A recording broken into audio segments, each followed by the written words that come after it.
enfoque diagnóstico terapéutico de estas patologías de pleura, ¿no? La pleura realmente es una serosa que cubre el pulmón y tiene mucha implicancia no solamente en lo que es la parte protectora, sino también en la parte mecánica del pulmón y en la parte regulatoria del sistema inmunológico.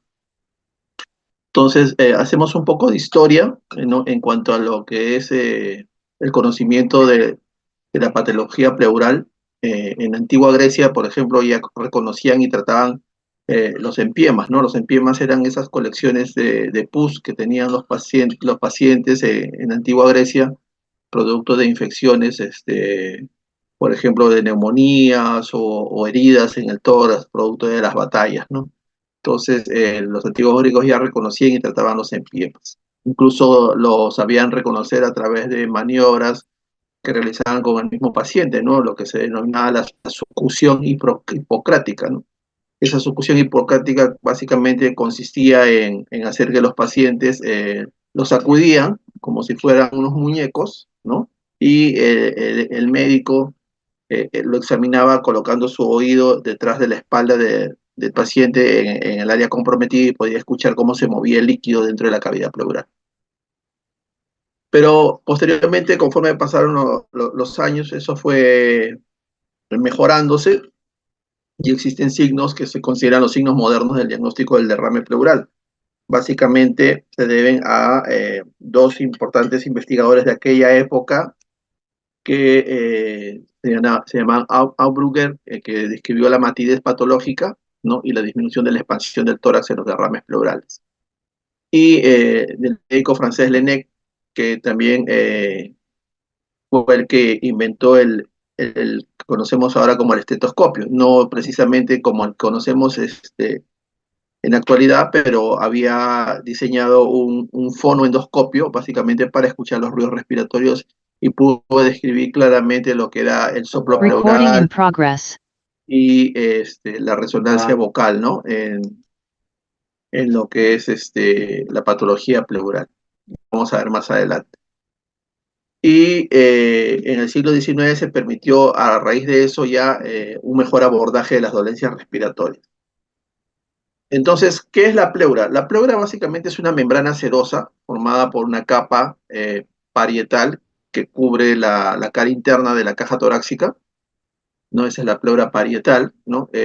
Cubre toda la caja torácica, la parte interna, el diafragma y parte del mediastino, que es la parte media, y una capa visceral que recubre los pulmones y forma las fisuras interlobulares, ¿no? Básicamente, entonces debemos entender que existen dos capas, ¿no? Que conforman la pleura parietal y la pleura visceral. La pleura visceral o capa visceral es la que se continúa con la parietal a la altura del ilio, ¿no? El ilio, que es la parte central donde están el bronquio y los grandes vasos intratorácicos, ¿no? Y entre ambas se crea el espacio pleural, ¿no? Ese espacio pleural es una cavidad virtual, por llamarla de alguna manera, en condiciones normales, que no es visible en la radiografía de tórax, ¿no? Cuando no existe patología, ni tampoco al ultrasonido o a la tomografía, ¿no? Eso no realmente no es un espacio real, ¿no? Solamente se vuelve real cuando existe enfermedad. Entonces, entre ambas capas, no es que no exista nada, siempre hay una pequeña cantidad de líquido que en condiciones fisiológicas es realmente un ultrafiltrado del plasma sanguíneo, ¿no? Ese líquido permite que ambas capas se muevan con los movimientos respiratorios, ¿no? Y no se dañen, actúa como una especie de lubricante. Y su volumen básicamente se estima en 0,15 mililitros por kilo de peso corporal en cada hemitórax, ¿no? E incluso mediante exámenes más modernos como es la ultrasonografía, ¿no? Se ha podido ver que existe una mínima película de líquido, ¿no? Del líquido pleural, que es de alrededor de 3 milímetros, ¿no? En un 30% de los individuos sanos. Entonces, en cada emitora va a haber una cantidad escasa de líquido, en condiciones normales, 5 a 10 mililitros como máximo, Y es un líquido que tiene algunos componentes especiales, ¿no? Dentro de lo que es el organismo. Proteínas, 1 o 2 gramos por cada 100 mililitros de líquido pleural, ¿no? Menos del 50% de proteínas y del lactato deshidrogenasa, que es una de las constantes bioquímicas que se comparan en el momento de analizar el líquido pleural en condiciones de patología, en condiciones de enfermedad. Y la glucosa, que es de una concentración similar a la que existe en sangre, ¿no? Y obviamente se mide el nivel de acidez del líquido a través del pH, ¿no? El pH del líquido pleural normal es de 7,6, o sea, es bien alcalino, ¿no? Solamente en condiciones de enfermedad, como pueden ser las grandes infecciones pleurales, los empiemas, las colecciones de pus, ese pH se acidifica. Entonces, vemos aquí un diagrama, ¿no?, del movimiento del líquido pleural. Ustedes tienen ahí 3 columnas en esta gráfica, en la cual vamos a dividir lo que es la pleura parietal, ¿no? Es la que está pegada a la cara interna, columna que es el espacio visceral o la pleura visceral, ¿sí? La que cubre el órgano, en este caso los pulmones. Y entre ambos va a haber un espacio pleural. Entonces, ese líquido, por una serie de gradientes, de presiones, va a moverse de un lado hacia otro, buscando siempre un equilibrio, ¿no? Lo que se denomina la presión hidrostática, ¿no? La presión del líquido, que sale hacia el espacio pleural, ¿no? A través de los poros, ¿no? Que drenan por los linfáticos, y los poros que están entre las células mesoteliales, ¿no? Ahí en esa figura ustedes pueden ver una especie de células pegadas en cada hoja pleural, ¿no? De color beige, ¿no? Con un núcleo de color celeste. Esas son las células mesoteliales, ¿ok? Entonces, ese líquido va a salir hacia el espacio pleural, y obviamente del espacio visceral también va a haber presión hidrostática y va a haber una gradiente de presión. En condiciones de normalidad, la presión hidrostática del espacio pleural es de menos 5 centímetros de agua, ¿no? Y básicamente eso es lo que se considera la presión intrapleural, ¿sí?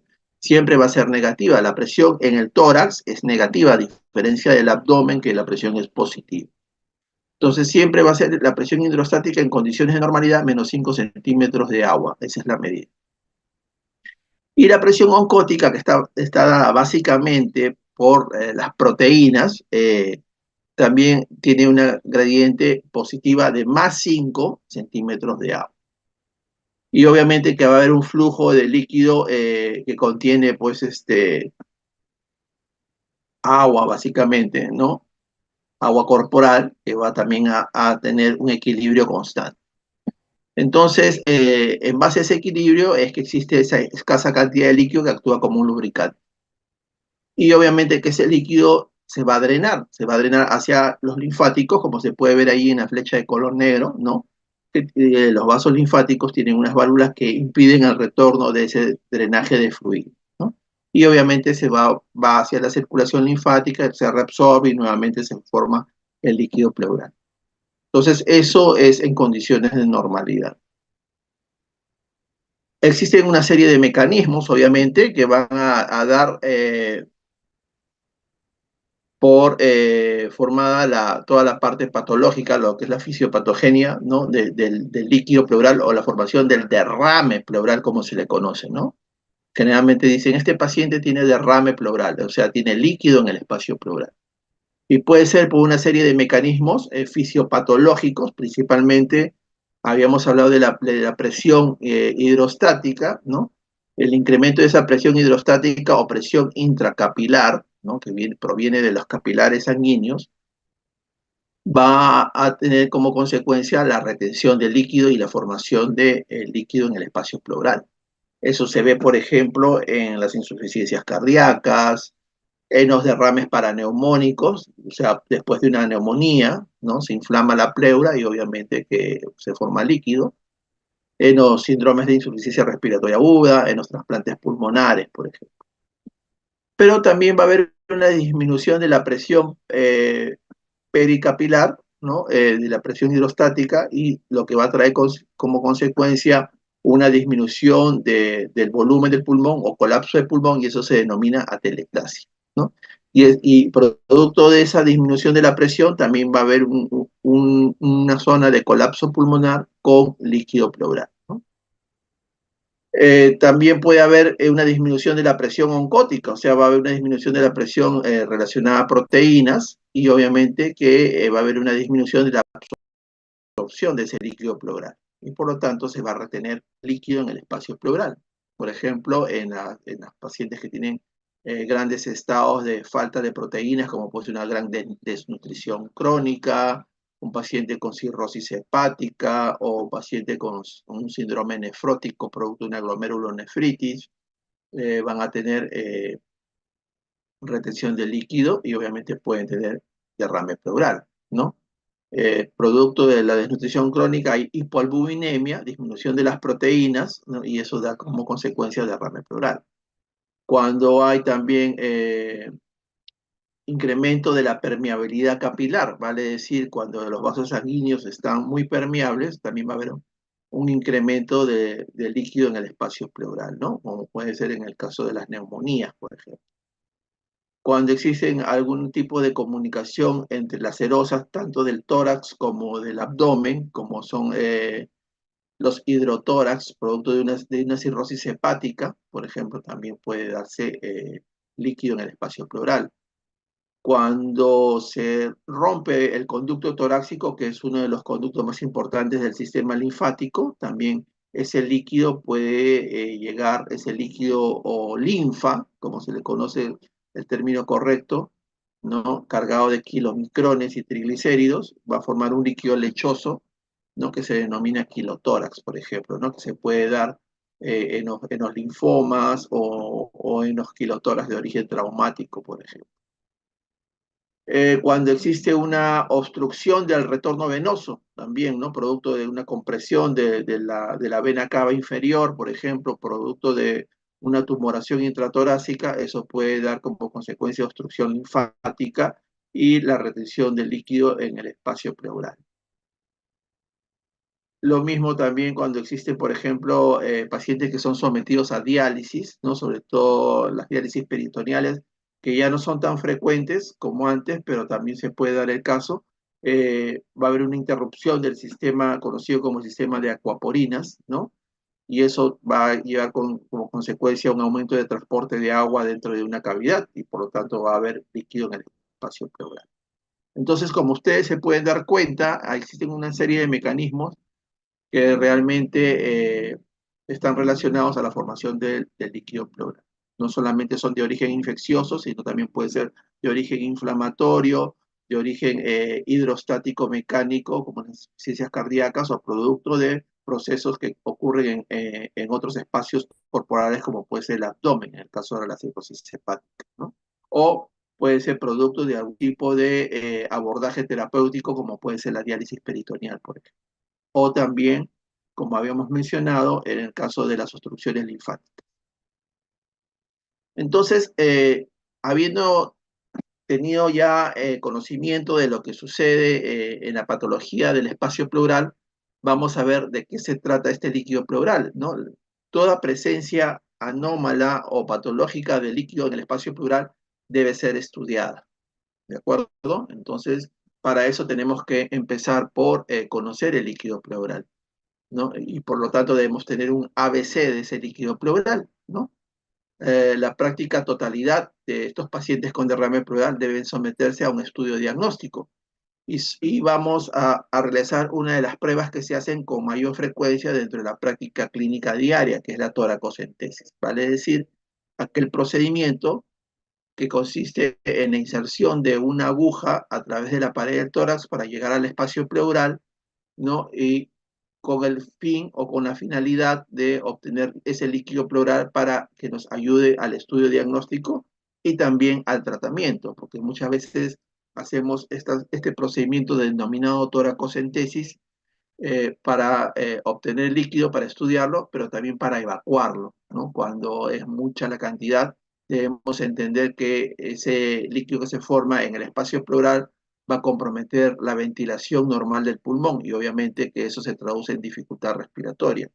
y por lo tanto, para aliviar esa dificultad respiratoria o disnea del paciente, debemos evacuarlo. Entonces, la toracocentesis es un procedimiento que se realiza después de un examen físico o de una exploración física al paciente, que nos revele signos consistentes con derrame pleural, o en todo caso a través de un examen ultrasonográfico, vale decir con un ecógrafo, para poder determinar la cantidad de líquido y el nivel por donde debemos abordar con la aguja de punción torácica, ¿no? Entonces, esto básicamente se da con dos fines, fines diagnósticos y fines terapéuticos. Y se realiza un análisis, llamémosle rutinario, ¿no? Que es un análisis mínimo que se debe practicar a todo líquido pleural. No es tanto como rutinario como lo consideren algunas bibliografías, sino que son los requerimientos mínimos que debemos tener para poder tener un estudio bastante amplio de líquido pleural, ¿no? ¿Y qué incluyen estos análisis o estas valoraciones, ¿no?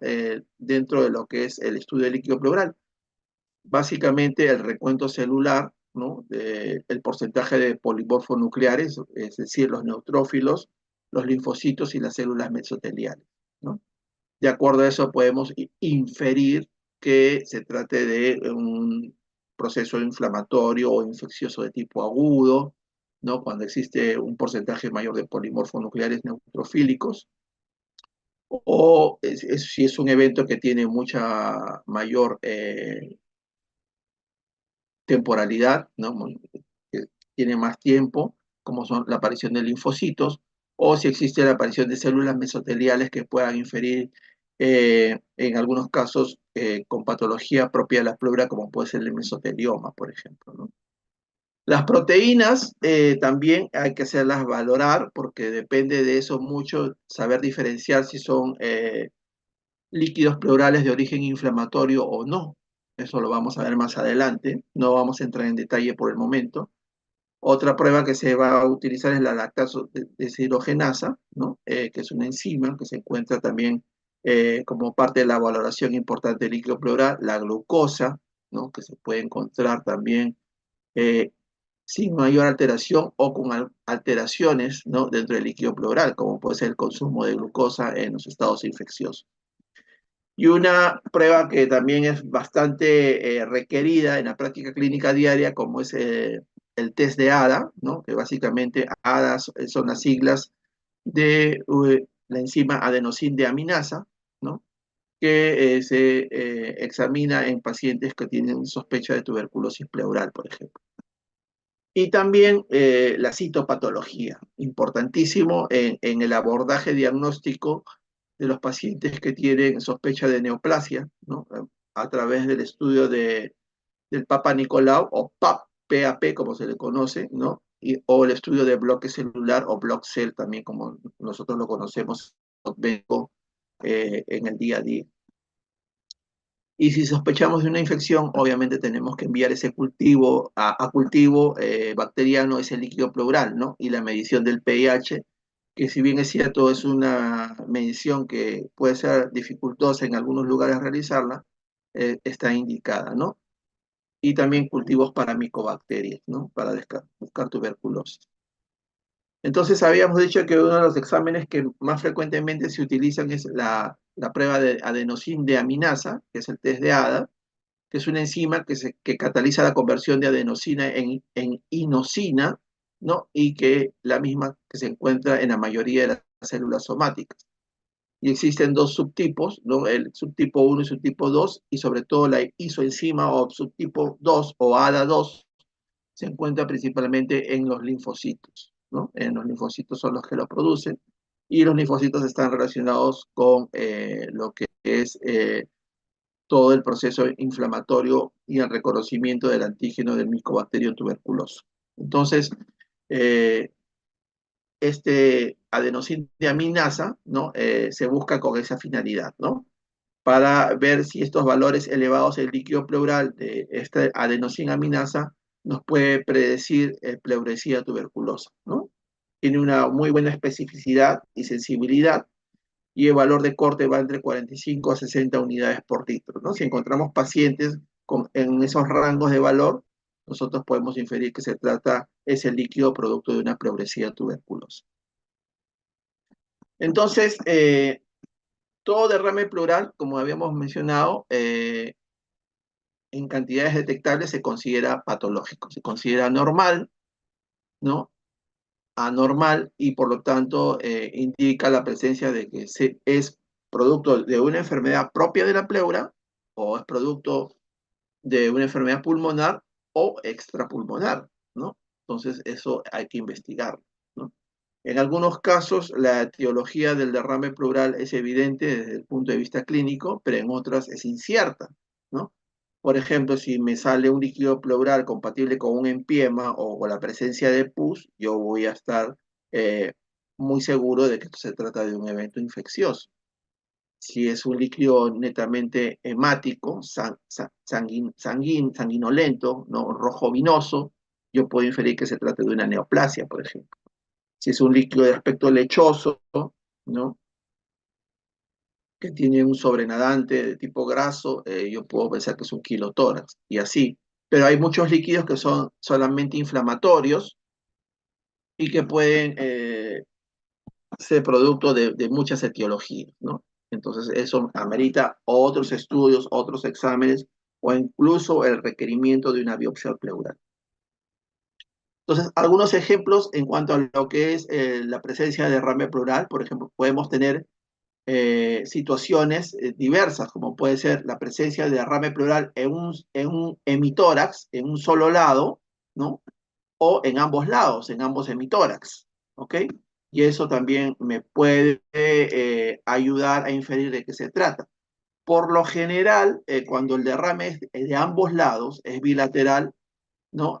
Puede haber un contexto clínico, sobre todo si el paciente tiene antecedentes de ser cardiópata o si es un cirrótico, ¿no? Que puede ser ese derrame bilateral secundario a esas patologías. Y por lo tanto, habría que investigar básicamente la causa de fondo, ¿no? Y tratarla. Si es una insuficiencia cardíaca que me ha provocado ese derrame pleural bilateral, pues obviamente que lo trato con diuréticos y eso mejora la presencia de líquido en la pleura. Ahora, si es de un solo lado, por ejemplo, si tiene una historia clínica de dolor torácico inicial, dificultad respiratoria progresiva, se asocia a fiebre, hay sudoración por las tardes, en las noches, hay una baja de peso, eso me infiere que se trata de una pleuresía tuberculosa hasta que no se demuestre lo contrario. ¿Ok? Entonces, en nuestro país, que tiene una alta prevalencia de tuberculosis, ese contexto clínico de dolor torácico y aparición de dificultad respiratoria progresiva, asociado a fiebre, sudoración vespertina, baja de peso, eso es tuberculosis hasta que se demuestre lo contrario. ¿Ok? O, por ejemplo, derrames pleurales de un solo lado, pero masivos. ¿Qué quiere decir masivos? Que ocupan todo el hemitórax afectado, ¿no? Eso, y si es una paciente con antecedente de cáncer de mama, pues obviamente que yo debo de pensar que se trata de un derrame pleural de tipo metastásico, ¿no? Que ese tumor mamario ha infiltrado a través de los linfáticos la serosa pleural y obviamente eso produce una reacción inflamatoria de tal manera de que se comienza a producir líquido en el espacio pleural. Entonces, hasta que yo no demuestre lo contrario, ese líquido pleural puede ser de origen metastásico. Entonces, como ustedes pueden darse cuenta, existen varias situaciones clínicas, ¿no? Que me pueden orientar hacia la etiología del derrame pleural. Sin embargo, existen otras condiciones donde el origen del derrame pleural puede deberse a muchas causas, ¿no? Por ejemplo, un ejemplo bastante ilustrativo es el paciente con artritis reumatoide, por ejemplo, ¿no? El paciente con artritis reumatoide hay que entender que es un paciente que tiene una enfermedad sistémica y no solamente compromete las articulaciones, sino también puede comprometer otros órganos del cuerpo, como puede ser el pulmón propiamente dicho o la pleura. Entonces existen manifestaciones pleuropulmonares de la artritis reumatoidea, es una enfermedad sistémica, así como lo es el lupus eritematoso sistémico también. Entonces, muchas veces estos pacientes pueden tener un derrame pleural que puede ser asociado a la enfermedad de fondo. Eso se llama derrame reumatoideo. Pero también puede haber otras causas, como puede ser la infección, ¿no? Porque entiéndase que los pacientes con artritis reumatoidea son pacientes con compromiso de su sistema inmune, son inmunocomprometidos y por lo tanto están propensos a tener algún tipo de infección, ¿no? Pueden tener neumonías, pueden tener tuberculosis, ¿no? Entonces, ese derrame pleural que puede aparecer en un paciente con artritis reumatoidea no necesariamente es producto de la misma enfermedad, sino puede deberse a otras causas, como pueden ser causas infecciosas bacterianas o micobacterianas. O también puede ser producto de efectos adversos por el uso de fármacos inmunosupresores, como puede ser el metotrexato, el etanercept o el infliximab, que es un anticuerpo monoclonal. Entonces, eso también puede condicionar la presencia de derrame pleural o la presencia de un falso quilotórax, ¿no? Con una presencia de un líquido lechoso, ¿no? Entre otras causas. Entonces, por eso es importante estudiar el líquido pleural, ¿no? Desde no solamente obtener la muestra para hacer el estudio bioquímico y citoquímico, ¿no? Del líquido propiamente dicho, sino también ver en base a sus aspectos macroscópicos, ¿no? De qué aspecto tiene ese líquido y el análisis organoléptico del líquido, tener una información que nos ayude para un diagnóstico. Entonces, eh, nosotros según el color podemos inferir realmente de qué se trata, ¿no? Por ejemplo, la gran mayoría de líquidos pleurales son de color amarillo claro, ¿no? Que pueden ser trasudados, se conoce como trasudado, ¿no? Casi transparentes, y eso es producto, por ejemplo, de una retención de líquido por una insuficiencia cardíaca. O pueden ser macerosos, amarillentos o amarillo citrino, como podemos ver allí en la fotografía que les he colocado en la diapositiva, ¿no? Como sale un líquido amarillo citrino, ¿no? El color amarillo limón, ¿no? También por eso se llama citrino, ¿no? De citrus, ¿no? Amarillo limón. Eso está relacionado a la presencia de proteínas, ¿no? En el líquido pleural y eso nos puede inferir que se trata de un exudado, ¿no? Entonces ya vamos obteniendo otros términos, ¿no? Trasudado, exudado, que lo vamos a ver más adelante. O puede ser de tipo serohemático, ¿no? O sea, un líquido de aspecto rojizo, pero con también tintes amarillentos, ¿no? Eso es un serohemático. Puede ser producto de la inflamación de la hoja pleural, ¿no? Y por el incremento de la permeabilidad capilar hay fuga de glóbulos rojos hacia el espacio pleural y eso me da el tinte hemático, ¿no? O puede ser francamente hemático, ¿no? Un rojo oscuro, rojo color vino, ¿no? Similar al rojo de la sangre, ¿no? Un rojo oscuro, un rojo vinoso, ¿no? Que está relacionado muy frecuentemente a neoplasias malignas, sobre todo, ¿no? O puede ser un líquido francamente purulento, ¿no? La presencia de pus en el espacio pleural, ¿no? A veces el líquido amarillo espeso o verdoso, ¿no? Y dentro del análisis organoléctrico, pues está el oler ese líquido, ¿no? Que puede tener un olor fétido, inclusive, sobre todo cuando existe compromiso por gérmenes bacterianos anaerobios, ¿no? O algún olor sui generis como el olor a mariscos, propio y un tinte verdoso de líquido, bueno, propio de la pseudomona, por ejemplo. Entonces, habíamos dicho que también existen líquidos lechosos, como en el caso del quilotórax, que son menos espesos que la propia pus, ¿no? Entonces, ahí ustedes se pueden dar cuenta que en base al aspecto macroscópico y al análisis organoléptico, podemos nosotros tener una información diagnóstica útil. Aquí, ¿qué pasó? No se grabó. Bueno, qué pena. Bueno, ahí había una fotografía de varios colores de líquido pleural. Eh, ya cuando se lo pase a su delegada a la clase, ahí se los voy a agregar. Parece que no se ha grabado. El análisis rutinario de líquido pleural, básicamente nosotros debemos obtener entre 10 a 20 mililitros de líquido pleural para poder hacer los estudios bioquímicos, microbiológicos y citológicos, ¿no? Se recomienda, por ejemplo, cuando existen grandes derrames pleurales de más de 1 litro, ¿no? En el espacio pleural, mandar 500 mililitros de líquido pleural para un análisis citopatológico, ¿no? Eso nos mejora el rendimiento diagnóstico. Estos líquidos obtenidos a través de la punción con aguja para para su examen deben ser transportados en tubos estériles, obviamente, porque van a ser enviados para cultivos también, ¿no? Y en algunos pueden contener algún transportador como el ETA o algún anticoagulante como el heparina, ¿no? Sobre todo para que no se coagulen, ¿no? Para analizar el pH, ¿no? Del líquido pleural es importante tener una máquina de gasometría arterial, ¿no? Y se hace en condiciones anaerobias, ¿no? Sin mezclar con oxígeno del ambiente ni tampoco mezclarlo con el anestésico local de la jeringa que se usa para hacer la toracocentesis. Y se dispone de máximo entre 1 a 4 horas para poder hacer confiable la prueba de pH, ¿no? Es una prueba que no se hace de rutina en nuestro medio, ¿no? Pero algunos otros medios sí lo practican y te da información, ¿no? Sobre lo que es el pH del líquido pleural.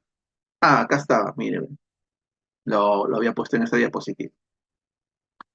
Miren, el aspecto que tiene el líquido pleural, lo hemos enumerado del 1 al 6, ¿no? Vemos en el número 1 y en el número 2, ¿no? Es un líquido casi transparente, ¿no? Eso se denomina trasudado, ¿no? Que puede verse, por ejemplo, en falla cardíaca, en cirrosis hepática, en síndrome nefrótico. O el quilotórax, que es un aspecto lechoso, ¿no? El número 3. El empiema o la presencia de pus o piotórax, como también se le conoce, es el número 4 y el número 5. Y el hemotórax, la presencia de sangre, el número 6, ¿no?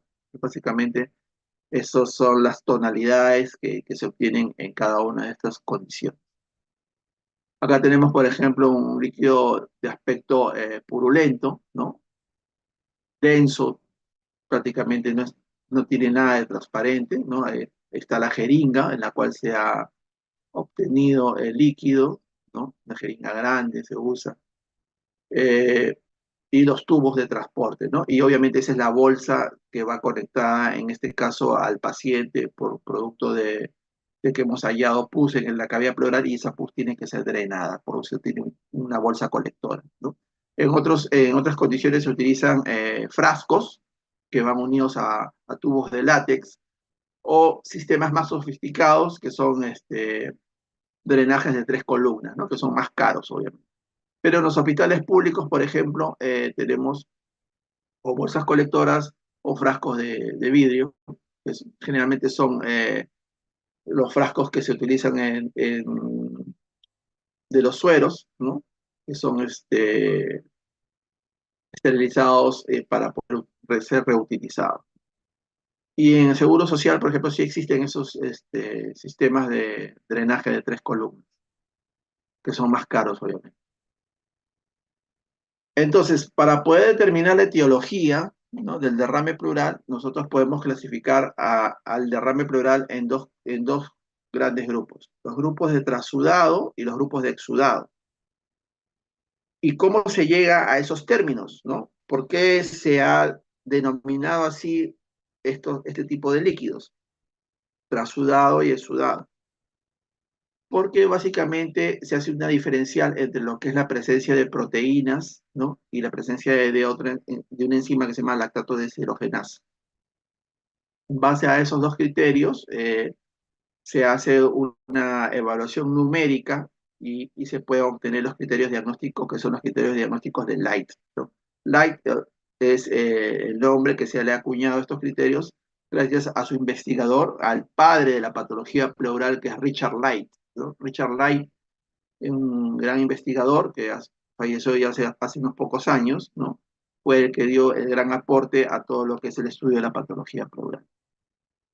Entonces, en base a esos dos marcadores, que son los marcadores de proteínas y la lactato deshidrogenasa, nosotros podemos inferir si se trata de un trasudado o un exudado. Si el derrame pleural es un trasudado, por lo general no se requieren procedimientos diagnósticos adicionales, o sea, básicamente no se requieren más estudios, hay que tratar la causa de fondo, ¿no? Hemos dicho la insuficiencia cardíaca, la cirrosis hepática, ¿no? Se puede tratar con diuréticos, ¿no? Y con eso se desaparece el derrame pleural. En cambio, si es un exudado, o sea, hay presencia de proteína, ¿no? Incrementada y presencia de lactato de deshidrogenasa incrementada, se precisa de una evaluación diagnóstica más extensa, porque eso se puede deber a muchas otras etiologías. Entonces, ¿cuáles son esos criterios de Light? ¿No? Básicamente, en relación a lo que es proteína y lactato de deshidrogenasa, tenemos que el cociente de proteína del líquido pleural dividido entre la proteína que se encuentra en sangre, en suero sanguíneo, debe ser mayor a 0,5, ¿no? El cociente de proteína. Y obviamente si la proteína está por encima de 3 gramos, también se considera exudado. Si el cociente de la lactato de deshidrogenasa en líquido pleural dividido entre la lactato de deshidrogenasa que se encuentra en suero sanguíneo es mayor a 0,6, también hablamos de exudado. Y si esta lactato de deshidrogenasa que se encuentra en líquido pleural es superior a 2/3 del límite superior de la lactato de deshidrogenasa que se encuentra en sangre, eso también va para el diagnóstico de exudado. ¿Ya? Entonces, esos son los tres grandes criterios de Light para poder denominar exudado. Entonces, si a ustedes les preguntan en el examen, eh, un paciente tiene una relación de proteína en líquido pleural sobre proteína de suero mayor a 0,5 y un lactato de deshidrogenasa por encima de 2/3 del límite superior de la lactosa deshidrogenasa sérica, eso es un exudado. Si tiene lactato deshidrogenasa de líquido pleural sobre lactato deshidrogenasa en suero por encima de 0,6 y una relación de proteína líquido pleural suero por encima de 0,5, eso también es un exudado, ¿no? Entonces, con cualquiera de esos tres, ¿no? Si cumple una o más de las siguientes condiciones que hemos mencionado, eso es exudado. Entonces, acá lo tenemos resumido, ¿no? Este es el cuadrito que ustedes deben aprender, ¿no? La relación proteína líquido pleural con proteína del plasma o suero sanguíneo, la relación de la lactato deshidrogenasa, el líquido pleural con la del plasma, y la relación que existe de los 2/3, por encima de los 2/3 del límite superior normal de la lactato deshidrogenasa en suero, ¿no? Entonces, debe tomarse, en el momento en que nosotros tomamos el líquido de la pleura, también debemos tomar de sangre una muestra para poder mandarla al laboratorio y tener las comparaciones y hacer el cociente. Basta un criterio de los que hemos mencionado para hacer la clasificación de exudado. Estos criterios de Light tienen una sensibilidad del 98% para identificar exudados, ¿no? Sin embargo, existe alrededor del 25 a 30% de estos exudados que se clasifican erróneamente como exudados. Y eso puede deberse a una serie de factores, ¿no? Por ejemplo, si yo tengo un paciente que tiene un derrame pleural y yo muy afán, no muy afanoso, le he sacado líquido y lo he mandado a examinar, pero después supe que a este paciente le habían dado diuréticos porque tenía falla cardíaca y me salen resultados, ¿no? Alterados, porque yo ya le di diurético y ya alteré todita la presión oncótica e hidrostática del paciente. Y eso hace que, obviamente, el resultado sea falso, ¿no? Entonces yo digo, uy, tiene exudado, entonces lo tengo que biopsiar, tengo que seguir investigando. Y lo más probable es que no sea así, porque es un falso exudado, ¿no? Entonces, aproximadamente el 80% de los trasudados cardíacos, ¿no? Se clasifican incorrectamente como exudados, ¿no? Y tienen una gradiente de proteína más de 2,5 gramos por decilitro, ¿no? Y una gradiente de albúmina, que también vamos a ver más adelante de qué se trata, por encima de 1,2 gramos por decilitro. Y si le pedimos una prueba especial que se denomina el ProBNP, ¿no? Más de 1500 picogramos por mililitro, eso me da un diagnóstico de insuficiencia cardíaca, ¿no? Entonces, eso también me ayuda a diferenciar si ese líquido es producto de insuficiencia cardíaca o no. Entonces, hay que tener en cuenta eso, ¿no? Acá está, hay un estudio, el estudio de Porcel, que es un investigador español, ¿no? El que básicamente nos determina que estos criterios de Light deben ser interpretados con cuidado para poder evitar en forma errónea, obviamente, el diagnóstico de exudado siendo un trasudado, ¿no? O, por ejemplo, en el caso de que ese líquido pleural esté contaminado con sangre, también, ¿no? Producto de la inserción de la aguja, ¿no? Eso también puede traer a errores. Entonces, existe una corrección de ese falso exudado, ¿no? Hacemos una corrección del falso exudado según las proteínas, ¿no? Hacemos lo que se denomina la gradiente, la diferencia, la resta de proteínas del plasma con proteínas de la pleura. Si esa gradiente, si esa resta de los valores de la proteína del plasma con la proteína de la pleura me da más de 3,1, esa diferencia es un trasudado. Si es menos de 3,1, obviamente que es un exudado. Lo mismo para la albúmina, ¿no? Si nosotros pedimos el dosaje de albúmina, tanto en plasma como en pleura, si esa diferencia es más de 1,2, es un trasudado, si es menos de 1,2, es exudado. Entonces, eso hay que verlo bien, sobre todo en pacientes que tienen antecedentes de insuficiencia cardíaca o pacientes que tienen, por ejemplo, hidrotórax hepático, que tienen cirrosis hepática. Perdón. ¿Qué otros estudios se hacen en el líquido pleural? Miren ya cómo se va esto abriendo mucho más, ¿no? Las posibilidades de diagnóstico se van abriendo mucho más. Por ejemplo, si yo quiero saber si ese líquido sanguíneo fue producto de un traumatismo, ¿no? Un traumatismo torácico cerrado o un traumatismo propio de alguna intervención diagnóstica, ¿no? Tengo que medir el pleurocrito. El pleurocrito es básicamente la medición del hematocrito, ¿no? En líquido pleural, ¿no? Y si ese pleurocrito está más del 50% del valor del hematocrito en sangre, eso es un hemotórax, ¿ok? Si yo quiero ver si ese líquido lechoso que saqué con mi toracocentesis es un kilotórax, tengo que pedir básicamente estudiar tres cosas. Una es triglicéridos, otro la presencia de kilomicrones, que es lo que se encuentra en la linfa, ¿no? Y la presencia de colesterol en líquido pleural, ¿ok? Si mis triglicéridos están por encima de 110 miligramos por decilitro en líquido pleural, eso es un kilotórax. Si el rango de triglicéridos está entre 50 y 110, o sea, no llega a más de 110, pero tiene kilomicrones positivos, también es un kilotórax. Pero si tiene esos valores por debajo, pero tiene un colesterol en líquido pleural por encima de 200, ese es un falso kilotórax. ¿Ok? Entonces, eso puede estar en relación, por ejemplo, a patologías como la tuberculosis, ¿no? El pseudoquilotórax. También puedo evaluar, por ejemplo, otras patologías pleurales secundarias, como pueden ser, por ejemplo, producto de una pancreatitis, ¿no? La presencia de derrame pleural en un paciente con pancreatitis es bastante frecuente y siempre a nosotros los neumólogos nos interconsultan por eso, ¿no? La presencia de derrame pleural en un paciente con pancreatitis, medimos el amilasa, que es una enzima pancreática, ¿no? Amilasa en pleura tiene que ser el valor mucho mayor que la amilasa en sangre, ¿no?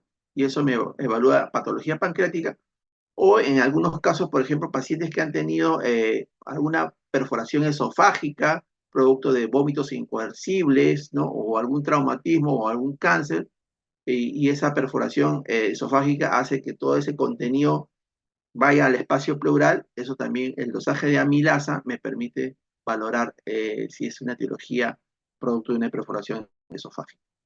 También puedo encontrar en los pacientes que tienen enfermedades de colágeno, en las enfermedades autoinmunes, la presencia de anticuerpos antinucleares, conocidos como ANA, o el factor reumatoideo, también conocido como FR, en pleura, ambos deben ser mayor que en sangre, ¿no? Para hacer el diagnóstico de lupus o artritis reumatoidea respectivamente.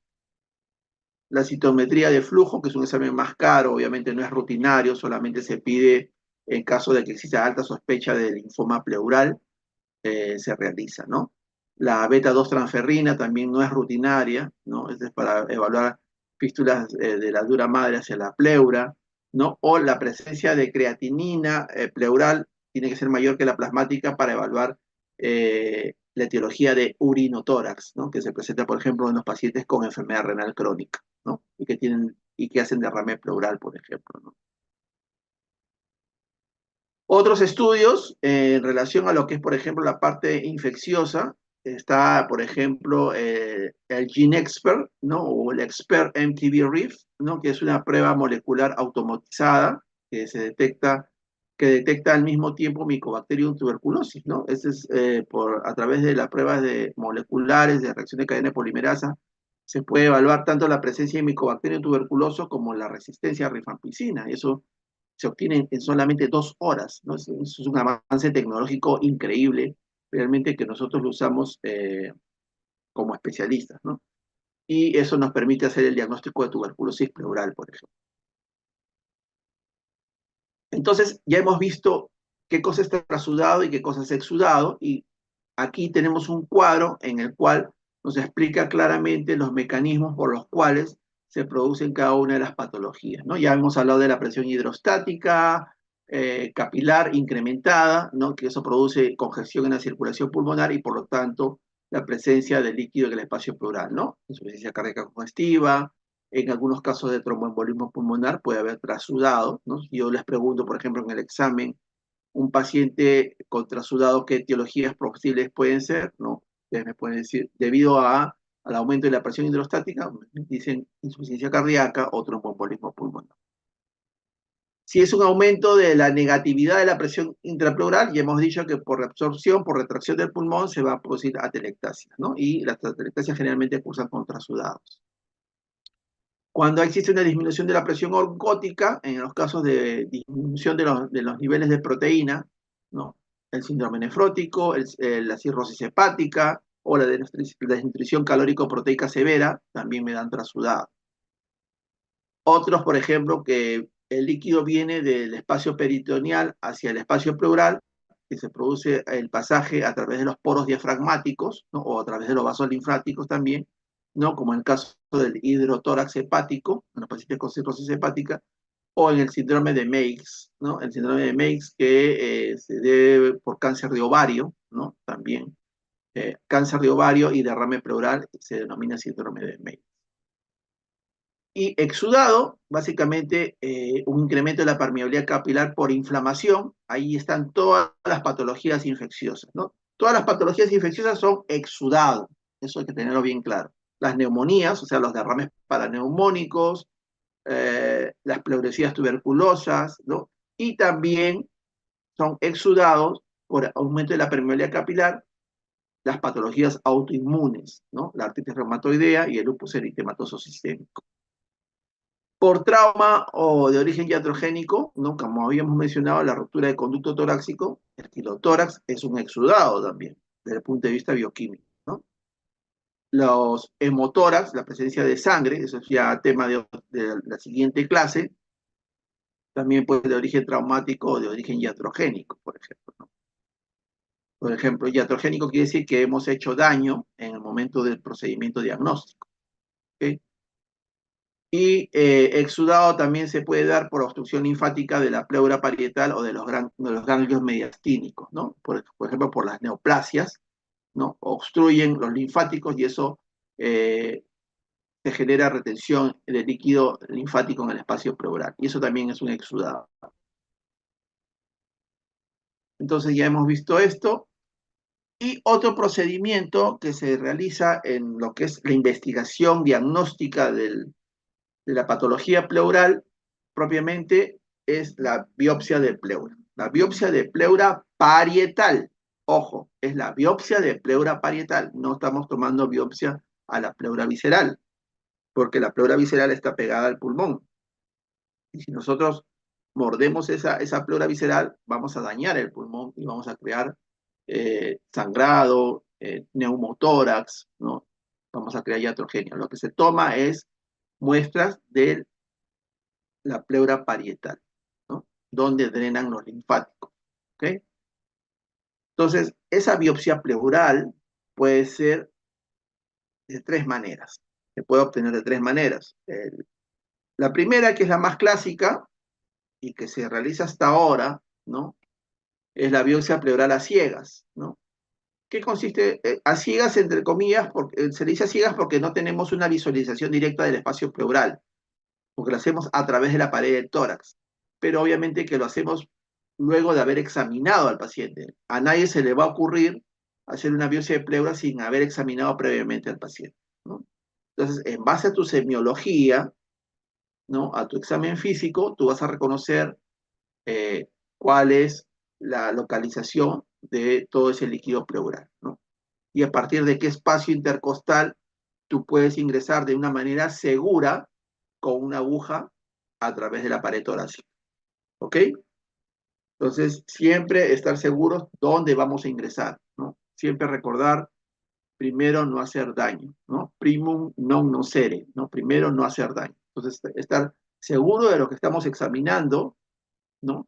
Y si queremos corroborar nuestro examen, podemos ayudarnos con un estudio de imagen, ¿no? El estudio es a través de una ecografía, ultrasonido o en todo caso una tomografía, ¿no? Que puede ser una biopsia de pleura guiada con tomografía. Obviamente que no es lo frecuente, pero lo que sí podemos hacer con más frecuencia es una guía ultrasonográfica a través de un ecógrafo. Es más, los protocolos de patología pleural, las guías clínicas, recomiendan, ¿no? Obviamente que se realice siempre la punción pleural para la obtención de biopsia con un ecógrafo como guía, ¿sí? Eso disminuye obviamente las complicaciones, ¿no? Y el último método para poder obtener una biopsia pleural es a través de ya la invasión del espacio pleural con equipos más sofisticados, como puede ser la toracoscopía, que puede ser toracoscopía médica a través de un pleuroscopio, o un sistema de videotoracoscopía, que eso ya se realiza en sala de operación, ¿no? A través de tres catéteres, tres trócares, ingresa uno es la cámara de video y los otros son aquellos que nos van a permitir explorar el espacio pleural. Obviamente que para eso tenemos que tener todo un sistema de sala de operaciones para poder anestesiar al paciente, intubar el lado sano y poder trabajar con el lado enfermo, colapsar el pulmón para quedarnos con todo el espacio, hacerlo virtual, perdón, hacerlo real, ¿no? Y poder trabajar tranquilamente, ¿no? En toda esa cavidad torácica. Entonces se usa con fines diagnósticos para observar, para hacer visualización y toma de biopsia, o con fines terapéuticos también, ¿no? Por ejemplo, si estamos hablando de un derrame pleural que sea complicado, se ha organizado y queremos debridar, quitar todas esas bridas inflamatorias, se hace a través de videotoracoscopía, ¿no? Si es para evacuar contenido, ¿no? Si es, por ejemplo, un líquido purulento que es difícil de sacar a través de un catéter simple o un tubo de drenaje simple, se utiliza este tipo de procedimientos, ¿no? O para colocar el catéter torácico, el tubo de drenaje torácico de manera óptima, ¿no? Colocarlo en el sitio donde debe absorber todo ese contenido, ¿no? O también con fines terapéuticos en el caso de los pacientes con malignidades eh, intratorácicas que forman mucho líquido pleural, por ejemplo, ¿no? Las neoplasias malignas, sobre todo la efusión pleural maligna, que es el término con el cual se le conoce, se produce constantemente por esa inflamación constante, esa noxa constante que existe en todo lo que es la circulación linfática, ¿no?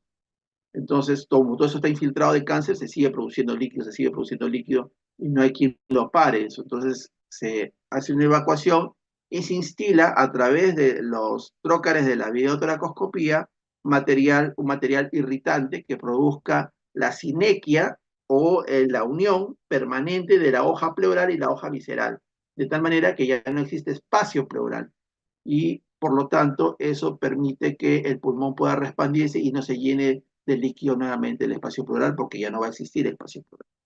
Eso se denomina pleurodesis. Existen formas químicas, ¿no? Que pueden ser con minociclina, con tetraciclina, o puede ser con talco, libre de asbesto, o puede ser con sangre autóloga, o puede ser con yodo povidona, ¿no? Entonces, con todas esas sustancias se puede generar una reacción inflamatoria en la hoja pleural, de tal manera que se adhiera la hoja visceral con la hoja parietal, ¿sí? Obviamente que es un procedimiento que tiene de todas maneras algunos tipos de complicaciones, puede haber fracaso del procedimiento, que no se pegue la pleura, ¿no? Etcétera. Pero eso ya es tema más de especialidad. Pero para que tengan ustedes conocimiento, la biopsia pleural se obtiene a ciegas, a través del examen físico, dirigido con un estudio de imagen, que puede ser una ecografía de manera preferente, o con un tomógrafo, y a través de la toracoscopía, que puede ser toracoscopía médica con un pleuroscopio o una videotoracoscopía, que es en sala de operación. Y estas videotoracoscopías pueden ser con fines diagnósticos para visualización y biopsia o con fines terapéuticos para evacuar contenido, debilidad, eh, empiemas organizados o para hacer procedimientos como la pleurodesis que acabamos de explicar, ¿no? No solamente en procesos malignos se realiza pleurodesis, la pleurodesis también se puede realizar, por ejemplo, en pacientes que tienen neumotórax de manera recurrente, ¿no? Eso ya es tema de la próxima clase, así que eso lo vamos a ahondar el día domingo. Entonces, miren acá estas visualizaciones pleuroscópicas, ¿no?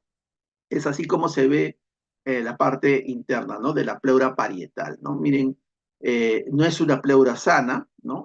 Tiene nodulaciones, esas nodulaciones de color nacarado son infiltraciones, en este caso de este paciente que tiene metástasis en la cavidad pleural, ¿no? Y en la siguiente imagen, ustedes ven ahí claramente cómo está ingresando una pinza de biopsia, ¿no? Una pinza de biopsia que está tomando muestra para poder mandarlo a examinar a patología. Entonces, hemos dicho de que estos procedimientos se realizan sobre todo en derrames pleurales malignos, ¿no? Con el fin de poder detener esa efusión pleural maligna, ¿no? ¿Cuáles son los cánceres más frecuentes que provocan efusión pleural maligna? ¿No? El cáncer propio de pulmón, ¿no? Un 37%, el cáncer de mama, ¿no? Siempre que tenga un antecedente de cáncer de mama, siempre hay que evaluar pleura y pulmón, porque es lo que más cercanamente tiene la glándula mamaria y tiene ganglios linfáticos que van a drenar a la cavidad torácica. El cáncer hematológico, el cáncer gastrointestinal, por ejemplo, el cáncer de estómago, ¿no? El cáncer de estómago también está muy relacionado con patología infecciosa como los procesos neumónicos o los derrames pleurales, ¿ok? Eso hay que tenerlo muy en cuenta. Los cánceres ginecológicos también, ¿no? Hemos dicho el síndrome de Meigs, sobre todo ovario, ¿no? Ovario es un cáncer muy maligno, muy metastizante, que puede comprometer lo que es pulmón propiamente dicho y pleura. Y otros, ¿no? En menor cuantía, que pueden ser efusiones pleurales malignas sin tener la causa primaria, o sea, no sabemos de dónde viene el tumor primario, ¿no? Ya para eso se tienen que hacer otros tipos de exámenes, ¿no? En base al estudio histopatológico, ¿no? Se envía la muestra de histopatología de ese cáncer metastizante, que puede ser un adenocarcinoma o un carcinoma indiferenciado, etcétera, ¿no? Se manda a estudios especializados como son las inmunohistoquímicas, ¿no? En base a marcadores, ¿no? Inmunológicos, se puede obtener de dónde viene el foco primario, de dónde, qué órgano está enviando células malignas a través de la circulación sanguínea o a través de la circulación linfática para establecerse como tumores metastizantes, ¿no? Que eso indica un nivel de cáncer avanzado, ¿no? Se denomina estadio 4, ¿no? Cuando hay una efusión pleural de origen maligno, todo cáncer de cualquier tipo, ya es estadio 4, es la última etapa del cáncer. Entonces, en base a todo eso estudiado, tenemos algoritmos diagnósticos del derrame pleural, ¿no? Mediante el análisis del líquido pleural, ¿no? Vemos acá, por ejemplo, a ver, espérate un ratito, ¿cómo se ve esto de acá? Quiero sacar esto de acá. Bueno,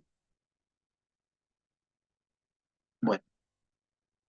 Eh, básicamente, lo que quiero mostrarles aquí es cómo cuando tenemos líquido pleural hay que ver, por ejemplo, las características. En primer lugar, se trata, según los criterios de Lai, de un exudado o de un trasudado, ¿no? Vamos a poner acá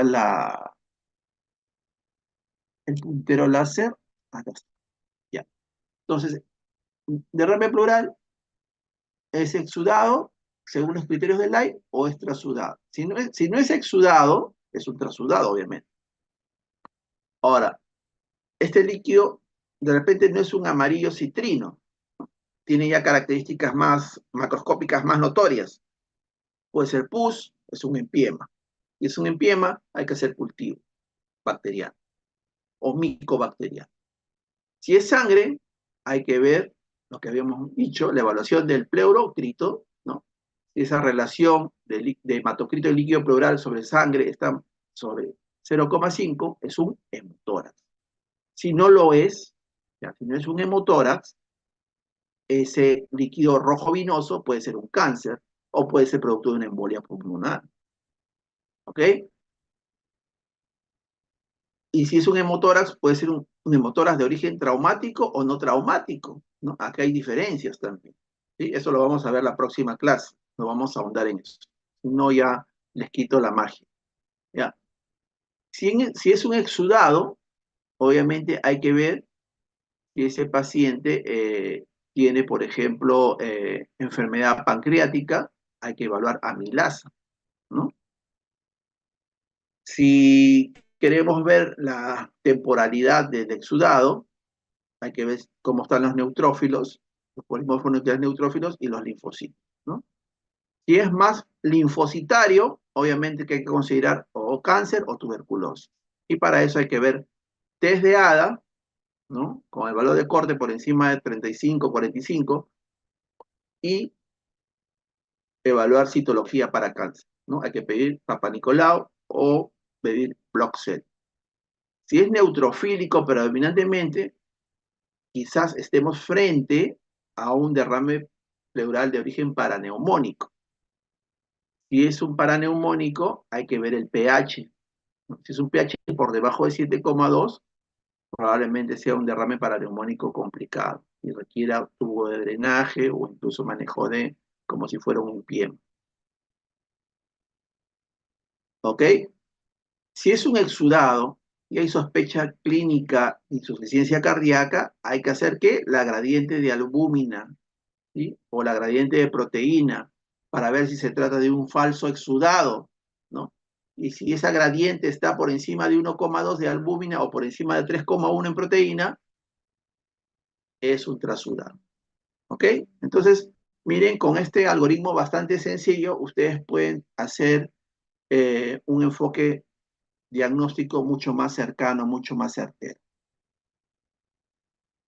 Vamos a dar algunas menciones con respecto a lo que es el examen físico, ¿no? Dentro de lo que es la patología pleural, ¿no? La semiología de la patología pleural, básicamente la semiología del derrame pleural, ¿no? Y posteriormente vamos a ver unas imágenes.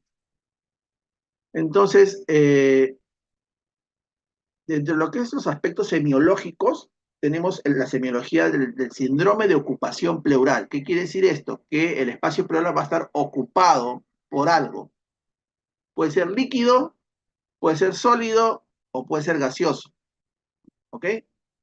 Entonces, según eso, nosotros vamos a tener en cuenta eh, la posible etiología, porque en base a solamente síntomas poco específicos, como puede ser la presencia de tos, dolor torácico o disnea, no vamos a llegar al diagnóstico. Esos son síntomas que pueden ser cualquier otro tipo de patología, puede ser neumonía, ¿ok? Puede ser cáncer.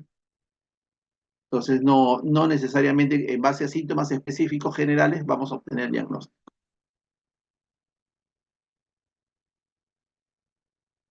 Vamos a dejar de compartir el puntero. Bien. Entonces, hay que entender que ese derrame pleural ocurre como una respuesta a diferentes tipos de agresiones hacia la pleura, ¿no? Y la pleura va a reaccionar, obviamente, a toda acción le corresponde una reacción, ¿no? De diferentes maneras, ¿no? Según el tipo de lesión. Entonces, algunos derrames pleurales pueden ser asintomáticos, pueden ser solamente hallazgos, ¿no? Al momento del examen, o pueden ser hallazgos por un estudio de imagen, generalmente una radiografía de tórax. Si nosotros queremos acercarnos un poco más con la sintomatología durante la evaluación semiológica, debemos tener en cuenta que el dolor torácico que se presenta en los pacientes que tienen derrame pleural, inicialmente producto de deshidratación de la hoja pleural, es un dolor de tipo agudo, en punta de costado, como si le estuvieran clavando una lanza o un puñal, por eso se denomina lancinante, ¿no? Y eso puede estar asociado a dificultad para respirar producto del dolor, ¿no? Una respiración entrecortada, o puede ser dolor torácico más dificultad respiratoria. Ese dolor torácico tiene también algunas características, ¿no? El dolor torácico de tipo pleurítico empeora cuando uno toma aire, cuando uno inspira, ¿no? Producto de la inflamación de la pleura parietal, ¿no? Eso ocasiona una sensación de malestar o incluso mucho dolor al momento de respirar. O puede haber un dolor referido, ¿no? El dolor puede estar, si es muy bajo, ¿no? Hacia la parte de la pleura diafragmática, ¿no? Puede dar una sensación en la parte baja del tórax o en el abdomen, incluso que puede simular patología abdominal, ¿no? Muchas veces viene el paciente y se queja señalando muchas veces el costado, pero hacia abajo, hacia el abdomen, ¿no? Hacia el abdomen, no necesariamente en el tórax. Y eso puede confundir a un examinador poco experimentado. Y también puede haber un dolor referido hacia el cuello o hacia el hombro, ¿no? El dolor referido también producto de la lesión a nivel de la pleura, sobre todo la pleura diafragmática, la que está en la base del pulmón, ¿no? Que está inervada por el nervio frénico o el nervio, ¿no? Diafragmático, causa dolor referido hacia la parte superior, hacia el cuello o hacia el hombro, ¿no? Y eso también puede confundir con patología de vesícula, por ejemplo, ¿no? Entonces, para tener un abordaje clínico del paciente con derrame pleural, debemos tener en cuenta este abanico de condiciones, ¿no? De módulos, por llamarlos así. La parte clínica, la parte de imágenes y el estudio del líquido pleural y la obtención de la biopsia pleural si es que lo amerita, ¿no? Parte clínica, en base a todo lo que es el cuadro doloroso, el examen físico, el estudio de imagen, sobre todo si encontramos patología de un solo lado, ¿no? El estudio de imagen es prioritario. Y obviamente que hemos dicho al inicio de la clase que todo líquido pleural debe ser estudiado. Entonces se estudia el líquido pleural y si tiene sospecha de que se trate de un proceso infeccioso tipo tuberculosis o se trate de una neoplasia, obviamente que debemos hacer una biopsia de pleura, ¿no? Y también el seguimiento del paciente. Entonces, estos síndromes de ocupación pleural pueden estar dados, pues, obviamente por derrames pleurales, líquido, ¿no? Que puede ser exudado o trasudado, ya lo hemos mencionado, que se puede encontrar en condición libre dentro del espacio pleural, ¿no? O loculado. Loculado quiere decir que está organizado, producto de la reacción inflamatoria, se forman como especies de tabiques que comienzan a envolver a ese líquido, ¿no? Si ustedes hacen un poco de imaginación, se comportan como si fuera una caja para hacer hielos, ¿no? Una hielera. Entonces, para hacer cubos de hielo. Entonces se comporta de esa manera, ¿no? No tan simétrico, pero obviamente tiene esa apariencia, ¿no? Se le conoce así como loculación, ¿no? Eso generalmente se da en los derrames paraneumónicos complicados. Ahora, puede haber aire, como en el neumotórax, del cual nos vamos a ocupar el domingo, ¿no? Que puede ser de tipo espontáneo, traumático y atrogénico. O puede haber una combinación de ambos, del líquido y de aire, ¿no? Eso se denomina hidroneumotórax, que también puede ser de tipo iatrogénico, producto de un golpe, ¿no? O un cuchillazo, por ejemplo, o un balazo, ¿no? O puede haber también colocación de un tubo de drenaje que persiste por muchos días y no lo retiran porque todavía el pulmón no se compensa del todo y comienza a formarse una especie de comunicación entre la pleura y el bronquio, eso se denomina fístula broncopleural, ¿no? O por una rotura esofágica también puede haber un hidroneumotórax. Esa pleura puede estar engrosada también, ¿no?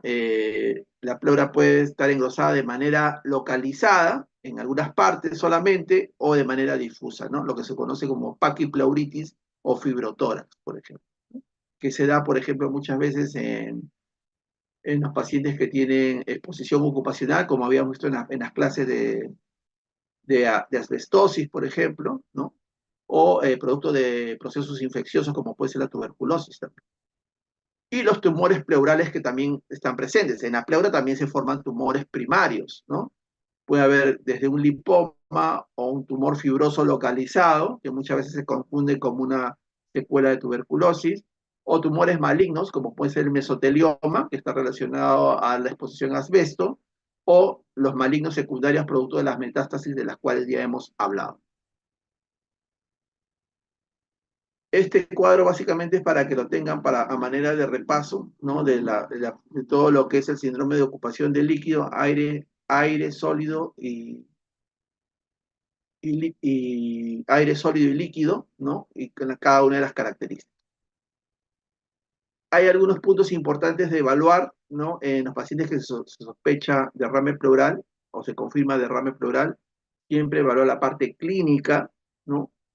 Antecedentes, enfermedades importantes, historia de cáncer, de enfermedades autoinmunes, exposición ocupacional, ya lo hemos mencionado, consumo de tabaco, de cigarrillos, medicamentos, ya lo hemos mencionado en artritis reumatoidea, por ejemplo, y la evaluación tanto del corazón como del hígado y como del riñón, ¿no? Que ya hemos mencionado que también forman derrame pleural. ¿Cuáles son los puntos didácticos claves al examen físico? Obviamente, valorar la expansión del tórax. En los lados afectados por derrame pleural, la expansión va a ser asimétrica, ¿no? Se va a mover menos. Eso se llama disminución de la amplexación. Va a haber una percusión anormal, lo que se denomina matidez, un ruido sordo a la percusión del tórax por la ocupación del líquido. Disminución de las vibraciones vocales, obviamente a través del agua no pasa bien las vibraciones vocales, ¿no? Y disminución de la intensidad de los ruidos respiratorios. Aquí tenemos las áreas de examen del tórax, sobre todo en lo que es la semiología de la percusión del tórax, ¿no? Siguiendo la famosa curva de Lis-Damoiseau, ¿no? Que se ve allí, es esa curva con una concavidad hacia abajo, ¿no? En la radiografía que está en la parte inferior derecha de su pantalla. Esa es la famosa curva de Lis-Damoiseau, ¿no? Que es la que marca o delimita la presencia del derrame pleural, ¿no? Entendamos que esa radiografía está en 2 dimensiones, pero que la evaluación es en 3 dimensiones, ¿no? Y obviamente que cada una de esas áreas está relacionada con la presencia del derrame pleural, ¿no? Por ejemplo, eh, tenemos ahí la curva de Elis-Damoiseau, la número 3. La número 4 es la zona de submatidez, ¿no? Que es la parte superior del derrame pleural. Y los famosos triángulos de Groco y los triángulos de Garland, ¿no? Que son zonas de matidez también producto de la presencia del líquido adyacente. Y también al momento de la auscultación vamos a encontrar en algunos pacientes un soplo en E, como una E aspirada, así ustedes si lo simulan en su casa o en la universidad, pronuncien la letra E hacia adentro, ¿no? Como jalando la E hacia adentro, hacia su cavidad oral, y ese es el soplo que se va a escuchar en tiempo expiratorio, ¿no? Producto del derrame pleural, ¿no? Ese es el soplo pleurítico. O puede haber también frotes de las ambas hojas pleurales, sobre todo al inicio del derrame pleural, ambas hojas están inflamadas y comienzan a frotarse en el momento de la respiración y se escucha como si estuviera crujiendo, ¿no? Incluso algunos pacientes lo perciben, ¿no? Y vienen a la consulta por eso. Entonces, aquí les dejo el resumen, básicamente de lo que ocurre tanto al momento de la expansión del tórax, las vibraciones vocales, la percusión y la auscultación, ¿no? Y con eso ustedes pueden determinar si se trata de líquido, aire o sólido. El diagnóstico del derrame pleural, entonces debemos entenderlo que básicamente se realiza con tres puntos muy importantes que habíamos mencionado al inicio, ¿no? La clínica y el estudio de imagen y el análisis del líquido pleural. Con respecto a lo que es imágenes, la herramienta más a la mano que debemos tener es la radiografía de tórax. Y cuando ustedes examinen un paciente y ese paciente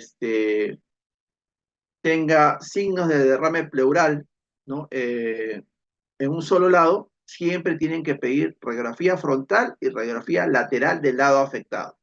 No olvidarse nunca de eso, porque eso les va a dar mucha información, porque no todos van a tener a la mano un ecógrafo para hacer una ecografía torácica. Si bien es cierto, la ecografía torácica ha tenido un auge bastante importante en lo que es el estudio de patología respiratoria, ¿no? Tanto pulmonar como pleural y también de corazón y grandes vasos. Obviamente que no todos lo tenemos a la mano y no todos tienen el expertise para poder visualizar, obviamente, el líquido pleural. Se requiere entrenamiento y técnica para hacer eso. Aquí les dejo algunos diagnósticos diferenciales de trasudado, ¿no? Y de exudado. Y ya hemos hablado del kilotórax, el empiema. El pulmón atrapado, por ejemplo, es un pulmón que no se puede expandir producto de una presión pleural más negativa de lo normal, y eso generalmente se encuentra en procesos infecciosos, ¿no? Como la tuberculosis, ¿no? O los neumotoras recurrentes, ¿no? Y las derrames pleurales iatrogénicos, producto, por ejemplo, de la colocación de catéteres venosos centrales, ¿no? El instilar el líquido, puede, muchas veces no lo instilan a través de los grandes vasos, ¿no? Sino que muchas veces toman la parte de la cúpula del pulmón donde está la pleura y por ahí se instila y llega el líquido al espacio pleural, ¿no? Eso es iatrogénico. En cuanto a las radiografías, básicamente acá tenemos algunas consideraciones, ¿no? La radiografía de tórax, ya hemos dicho, debe ser frontal y lateral, ¿no? En las pacientes que tienen radiografía lateral se puede determinar incluso el borramiento del ángulo costofrénico posterior, que básicamente representa la presencia de 75 mililitros de líquido, ¿no? Eso nos puede ayudar a inferir más o menos el volumen, ¿no? Eh, por lo menos debe haber unos 200 mililitros, ¿no? Cuando se toma una radiografía frontal y hay borramiento del ángulo costofrénico, ¿no? Y muchas veces para que no se vea toda esa parte esté borrada por el líquido, debe haber por lo menos unos 500 mililitros de líquido. ¿Ok? Aquí tenemos, por ejemplo, una radiografía de tórax con una curva de Damoiseau, ¿no? Clásica, el borramiento del ángulo costofrénico, ¿no? No se ve la silueta cardíaca, está borrado por la presencia del líquido. Entonces hay que tener en cuenta algunos signos, que es el aplanamiento o borramiento del ángulo costofrénico, la presencia de la curva de Damoiseau, como la figura del medio, y también la presencia de líquido en el espacio subpulmonar. Acá tenemos una clásica curva de Damoiseau, ¿no? Con un líquido en cantidad bastante importante, ¿no? Y les van a venir también, por ejemplo, pacientes con este tipo de imágenes, ¿no? Con pulmón totalmente blanco, ¿no? De un lado, ¿no? Y aquí hay que saber diferenciar si eso se trata de un derrame pleural masivo o se trata de una atelectasia, por ejemplo. ¿Cómo diferenciarlo? Si es un pulmón blanco por atelectasia, el mediastino se desplaza hacia el lado de la lesión, ¿no? Como en el caso de este, ¿no? Lo jala, ¿no? El pulmón jala el mediastino. Si es líquido, el pulmón empuja al mediastino hacia el otro lado. Esa es la diferencia. Y también podemos encontrar imágenes como esta, ¿no? En la radiografía de tórax, en la parte superior, como una especie de lóbulo, ¿no? Es un derrame pleural tabicado, por ejemplo. y los derrames pleurales intercisurales, ¿no? Que dan la famosa imagen de, perdón, la famosa imagen de tumor fantasma, ¿no? Entonces, muchas veces llegan a emergencia estos pacientes y el que no está bien entrenado o no ha hecho una buena historia clínica cree que estos son tumores pulmonares, ¿no? Y ese paciente le haces una buena historia, te das cuenta que es una falla cardíaca, le das diurético y estos tumores que estaban acá, entre comillas, desaparecen de un día para otro, ¿no? Entonces eso no es nada milagroso, sino que sencillamente es el líquido que se mete entre las fisuras pleurales, ¿no? Habíamos dicho que la pleura parietal se refleja sobre la visceral y da a formación las fisuras, ¿no? Las pleuras intercisurales. Y esas pleuras intercisurales también se pueden ver afectadas y dar formación a estos abombamientos de fisuras, ¿no? Como se conoce como tumor fantasma, ¿no? Porque desaparece después de dar administrar diurético, ¿no? Ese es el derrame pleural intercisural. Esta es la vista frontal y esta es la vista lateral. Siempre hay que pedir una lateral. ¿Ok? Y con respecto a neumotórax y hemotórax, son para la siguiente clase. Así que ya estamos cerca de iniciar el sábado. Así que les deseo un feliz sábado y nos vemos el día domingo para la clase que estamos mencionando aquí en este último slide. Si hubiera alguna pregunta, con mucho gusto.